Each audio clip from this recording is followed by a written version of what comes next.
ভারতবর্ষের মধ্যে সবচেয়ে বেশি পেট্রোল ডিজেলের দাম পশ্চিমবঙ্গে।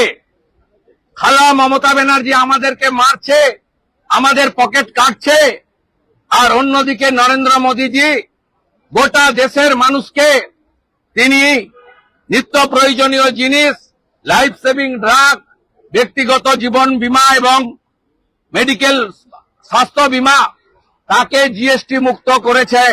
এই ঐতিহাসিক সিদ্ধান্তের জন্য আমরা পশ্চিমবঙ্গবাসীর পক্ষ থেকে তাকে ধন্যবাদ এবং কৃতজ্ঞতা জ্ঞাপন করে এই অপদার্থ চাকরি চোর মুখ্যমন্ত্রীকে দাবি করব, উত্তরপ্রদেশ বিহারে পেট্রোল ডিজেলের যা দাম আপনার এখানে তার থেকে 10 টাকা বেশি, 12 টাকা বেশি পেট্রোল ডিজেল। দয়া করে স্টেট সেস প্রত্যাহার করুন। বাজারে উৎসবের আগে নিত্য প্রয়োজনীয় জিনিসপত্রের দাম নিয়ন্ত্রণ করুন। বাংলা হান্টের আরো খবর দেখতে নজর রাখুন। বাংলা খবর মানেই বাংলা হান্ট।